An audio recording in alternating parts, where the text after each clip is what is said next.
Have you ever felt like you're just crawling through life, kind of held back by doubt and fear? Well, today, we're going to dive into a book that promises to change all that. Norman Vincent Peale's The Power of Positive Thinking. Now, Peale didn't just write a book of nice ideas. He created what's basically a practical manual, a guide to help anyone achieve a happy, satisfying, and worthwhile life. So let's see how he does it.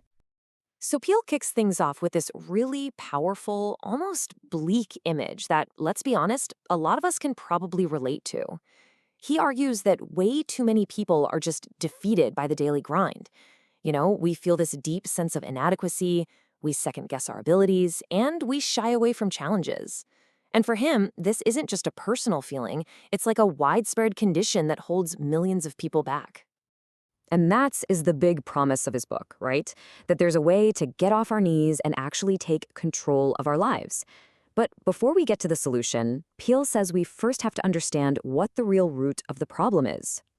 Peale identifies one single root cause for so much of this unhappiness and failure.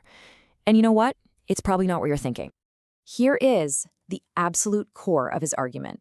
Our biggest obstacles aren't out there in the world. They're inside our own heads. It's that constant loop of fear and doubt and pessimism that just drains our energy and holds us back. Peale's point is that so often we are the architects of our own defeat. And look, this isn't some minor issue. Peale points to a university survey of 600 students who were asked to name their most difficult personal problem. The result? A staggering 75%. That's 3 out of every 4 students listed a lack of confidence.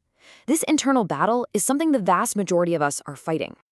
Okay, so after diagnosing the problem, Peale then flips the script and turns to the solution, the incredible, untapped power of our own minds to reshape our reality. Now, it's really important to understand what Peale means by positive thinking.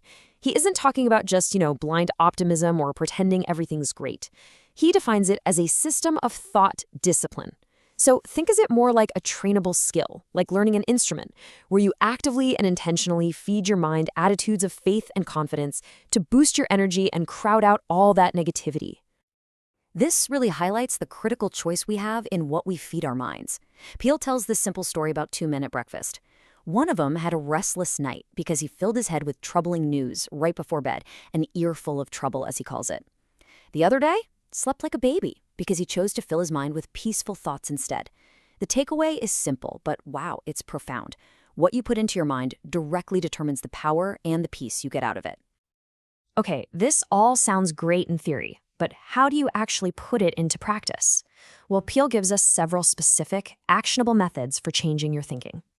One really powerful technique he calls the asset list. He tells a story of a businessman who was absolutely convinced he'd lost everything.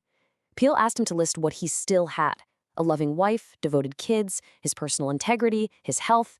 And as he looked at that list, the man realized that his true, most valuable assets were completely untouched. It shifted his entire mindset from one of loss to one of abundance. All right, another key principle is illustrated with this vivid story. Just picture a student learning the high trapeze. He's standing up there on this tiny little platform looking down at the net far, far below, and he's just completely frozen by the terrifying vision of himself falling. His instructor shouts up this incredible piece of advice: throw your heart over the bar and your body will follow.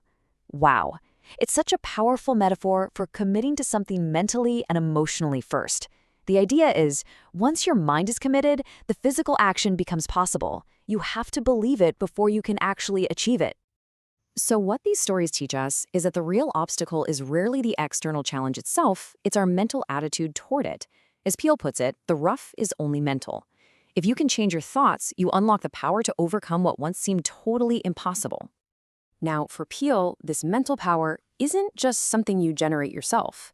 He argues that the ultimate source of strength and energy comes from a connection to something greater than ourselves. And for him, that specifically means religious faith.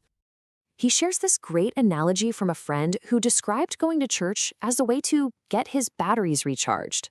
The idea is that God is the ultimate source of energy, and by connecting to that source through faith, we can tap into a boundless reservoir of power to replenish our own strength. So how do you make this spiritual connection? Peale offers several practical techniques. These include things like daily prayer and a practice he calls picturizing, where you vividly imagine your desired outcome with faith. He also stresses how important it is to actively empty your mind of those corrosive emotions like hate and fear, and to repeat powerful affirmations to build up your belief. So if we can master our thoughts and connect to this higher power, how does all of that actually translate into genuine, lasting happiness in our day-to-day lives? Well, Peale starts by arguing that we are often the source of our own misery. He tells this story about a lawyer who joked his wife was in the manufacturing business because she manufactured her own unhappiness.